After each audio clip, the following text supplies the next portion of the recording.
Anak kecil sekarang itu diemnya bukan karena anteng dengerin dongeng dari orang tuanya. Enggak, tapi karena matanya itu sudah lengket dengan yang namanya gadget. Anak rewel dikit, kasih HP. Anak nangis minta jajan, kasih YouTube. Akhirnya apa? HP itu jadi suster elektronik. HP itu jadi digital bagi mereka. Assalamualaikum warahmatullahi wabarakatuh. Ketemu lagi di Masyan Channel. Kali ini kita akan membahas tentang generasi nunduk. Jadi fenomena generasi nunduk. Ada teman itu nanya sama saya, kenapa sih anak-anak zaman sekarang itu, bahkan yang masih balita itu, kalau HP-nya diambil, langsung ngamuk. Kayak seolah-olah dia itu punya harta karun, kemudian kita rebut.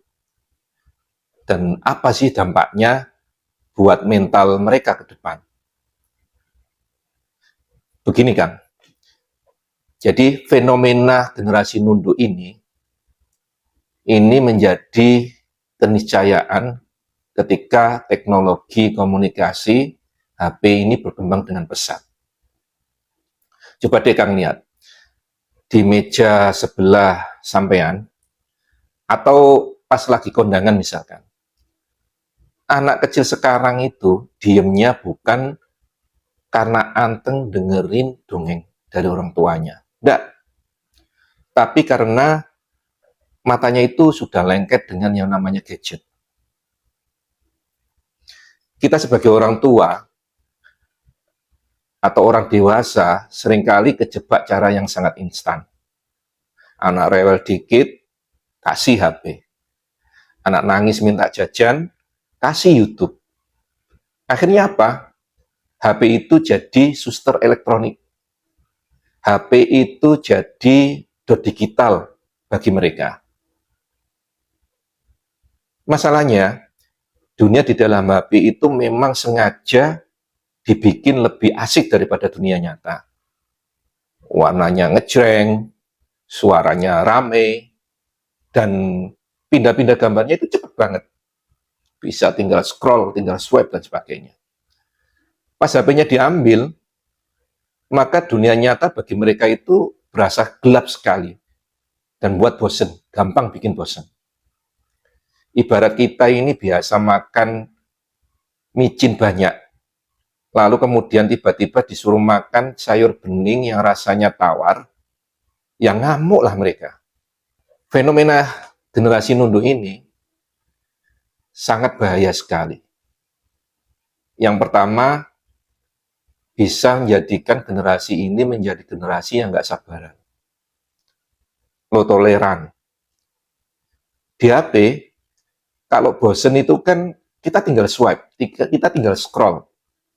Jadi misalkan lihat video YouTube, bosen tinggal scroll. Mau lihat gambar, kartun atau apa, bosen di scroll-scroll terus. Cepet. Kalau di dunia nyata seperti apa? Nggak seperti itu.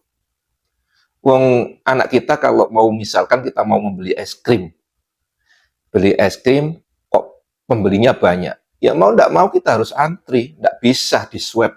Kita pengen cepet itu nggak bisa. Tapi anak yang kecanduan HP itu bakal jadi pribadi yang nggak sabaran dan gampang tantrum kalau kemauannya nggak langsung dituruti. Yang kedua, fenomena ini bisa menjadikan generasi ini menjadi generasi yang kurang connect sama orang lain.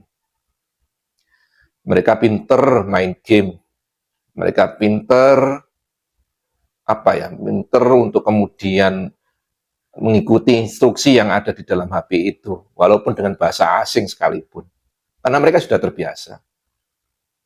Tapi apa kenyataannya? Ketika mereka berhadapan dengan dunia nyata, misalkan ada tetangga kita yang lewat, terus kita minta, disapa itu tetangganya. Mereka nggak bakalan mau. Misalkan ketika ada tetangga kita yang kemudian bertamu misalkan, anak kita di ruang tamu, ada orang duduk-duduk, Assalamualaikum. Apa yang terjadi? Mereka nggak akan kemudian membuka pintu. Mereka tidak akan menjawab salam. Mereka pasti akan teriak, "Bu, ya ada tamu." Ya karena mereka tidak punya modal komunikasi dengan orang lain. Mereka pasti akan ngumpet. Nah, skill komunikasi ini yang bakal kemudian hilang, jadi tumpul di otak anak kita. Bahaya yang ketiga, itu bisa menjadikan generasi ini menjadi generasi yang otaknya itu memiliki kabel pendek.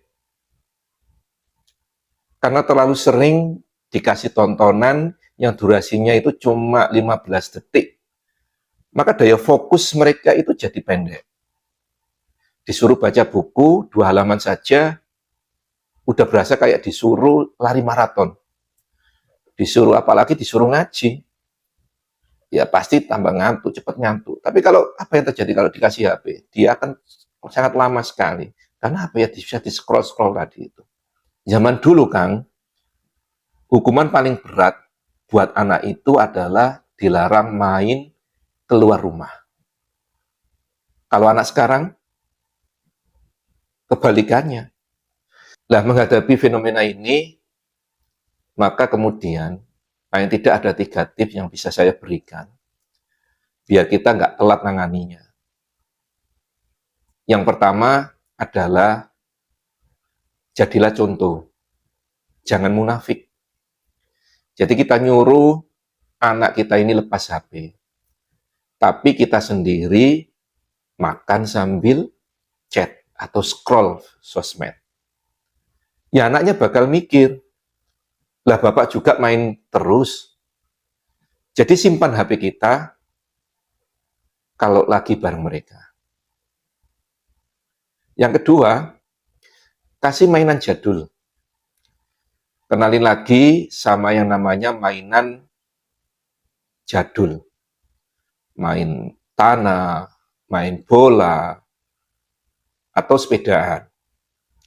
Biar mereka tahu kalau jatuh dari sepeda itu lebih berasa sakitnya dan seru daripada jatuh di dalam game. Yang ketiga, kita kasih aturan main atau disebut digital detox. Bikin area bebas HP di rumah kita. Misalkan meja makan harus steril dari gadget. Kalau mereka protes, kasih pengertian. Kalau mata juga butuh istirahat, biar nggak kayak mata panda. Intinya sih, teknologi itu kayak pisau. Kalau dipakai untuk ngupas buah mangga, ya enak, nanti bisa kita makan. Tapi kalau kena tangan, ya nanti tangan kita ini bisa berdarah. Anak-anak itu peniru ulung. Mereka butuh kehadiran kita, bukan cuma kuota internet yang kita berikan kepada mereka. Jangan sampai nanti pas mereka itu gede, mereka lebih kenal sama YouTuber favoritnya daripada sama suara bapaknya sendiri. Sekian, mudah-mudahan bermanfaat. Kalau Akang dan Mbak semua ini punya masukan, punya tips-tips yang lain, silakan ketik di kolom komentar. Assalamualaikum warahmatullahi wabarakatuh.